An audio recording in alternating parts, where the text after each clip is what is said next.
Hey guys, LevelCap here. Today I've got an episode of Sniper Sunday, the series where we're going to be playing the Recon class using both bolt action and DMR sniper rifles to take down our opponents and try and figure out better strategies to play this class.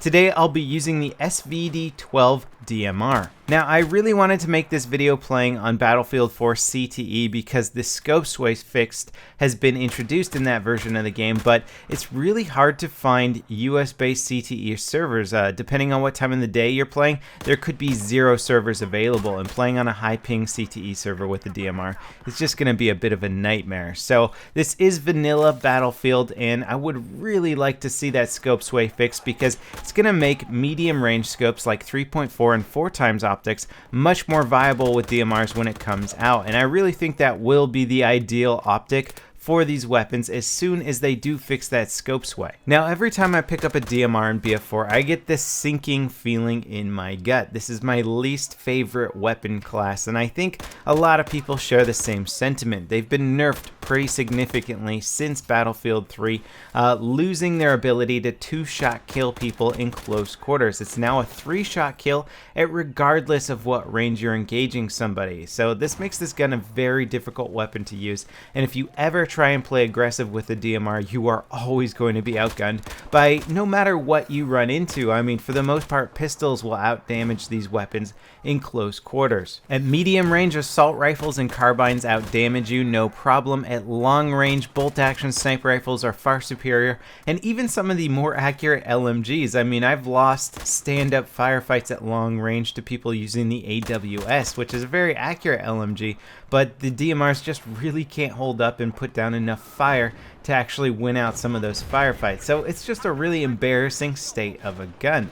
That being said, let's look at what the SVD-12 can actually do, what benefits it has over other DMRs, and if we ever do get a little bit of a buff on DMRs, perhaps these guns could actually be quite good. It's going to take a little bit of tweaking though. Now, when comparing all DMRs together, the SVD-12 actually comes in towards the top of the list. One of its best benefits is that it has an extremely fast muzzle velocity of 590 meters per second, allowing you to make the best use of this weapon at further ranges. It's going to allow you to hit moving targets accurately, and when going for headshots, you're not going to have to aim quite as far above their head at extreme range to compensate for that bullet drop.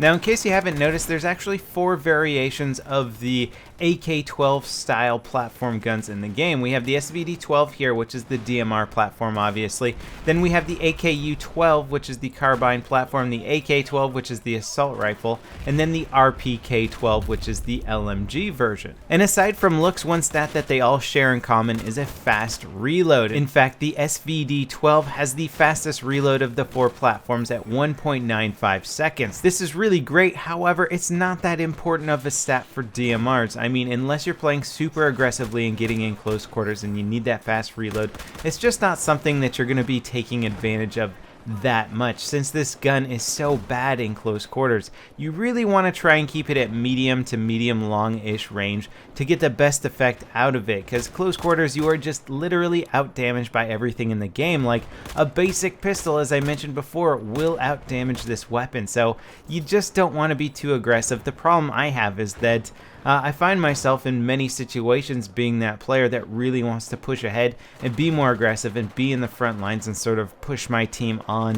And that puts me in a lot of situations where this gun is really just not going to play out the best way it possibly could. So it's a little bit tricky, and I try and contain myself to team deathmatch situations with this weapon where I have an easier time of keeping this gun at the ranges that I prefer. When I'm playing games like Rush, as I am here, then I am sort of forced into the front lines because that's what I do in a Rush game mode. I'm trying to be that aggressive guy in the front lines, egging my team on. Now, when playing aggressively, I made sure to use a lot of grenades to clear rooms. Generally speaking, I would use an assault rifle or just try and use my aiming and accuracy with a good gun to clear out a room and rely on that rather than grenades. Every now and then you get caught mid-grenade throw and taken out that way, whereas you don't have a weapon to fire back with. But with the DMR, it was almost always worth taking the chance of throwing a grenade rather than just coming around the corner and trying to use my weapon skills to win the firefight. Because of the extremely low damage output with this weapon,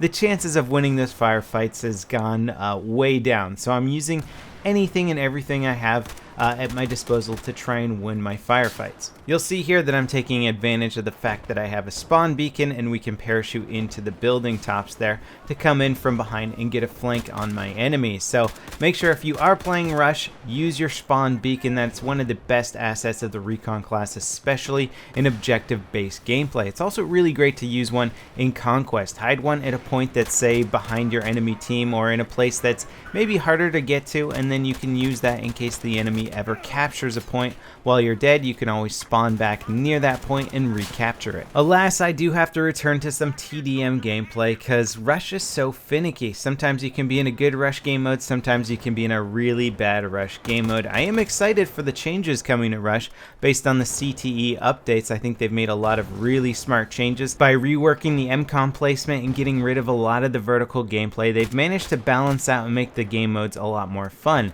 Hopefully it's not too late for Rush because I would really like to play it a lot more and see a lot more strong Rush servers out there. Now, some game modes that normally may seem a bit imbalanced may actually be pretty fun depending on what kind of class you're using. Here I'm playing a very highly populated TDM server that is just very clustery, but if you're using a DMR, you can kind of stay behind the front lines, not take the brunt of the fire, but you can still engage people quite effectively at medium and longer ranges and actually rack up your kills. So as long as you're just kind of staying behind, not making yourself too exposed and engaging very timidly, you can actually rack up quite a few kills. Your teammate, you're depending a lot on your teammates to actually carry the force of your team and make sure that they're working in the front lines. But if you do have some decent teammates, it can actually be a very fun situation to use DMRs. Oh, TDM Wavebreaker, this map is so imbalanced. I don't think I've ever played a round that hasn't resulted in one of the teams spawn camping the other teams. Even if one team is only slightly better, they will eventually push that team back into their spawn locations and it will turn into nothing but a spawn camping scenario. Now, I know I didn't get into the SVD-12 stats too much this video. It's so similar to other DMRs out there. I recommend using it for a precision rifle for longer range engagements. If you really want to spam fire, then pick something with a higher rate of fire like the SKS. This one is good for medium to longer range engagements. The reload time is nice, but it doesn't really matter too much. It's got a decent sized magazine of 15 rounds. As for attachments, I was enjoying the angled foregrip and no barrel attachment. Now, when the scope sway or the visual recoil bug is fixed in vanilla version, we can try some 4x optics and really see how it plays out and get a better feel for what kind of attachments are going to work well for you. Personally, I think the angled foregrip is really all you need to do well with this weapon. And by well, I mean well with a DMR. If you pick up any DMR and you're not doing good with it, don't get frustrated, just pick another gun. They're hard weapons to use, they're very imbalanced, and they're pretty much bad at all ranges compared to most other weapon classes. So try them out. If you don't like them, don't get frustrated. It's not you, it's the gun. That wraps it up for this episode of Sniper Sunday. I hope you guys enjoyed it, and I'll see you next time. This is LevelCap signing off.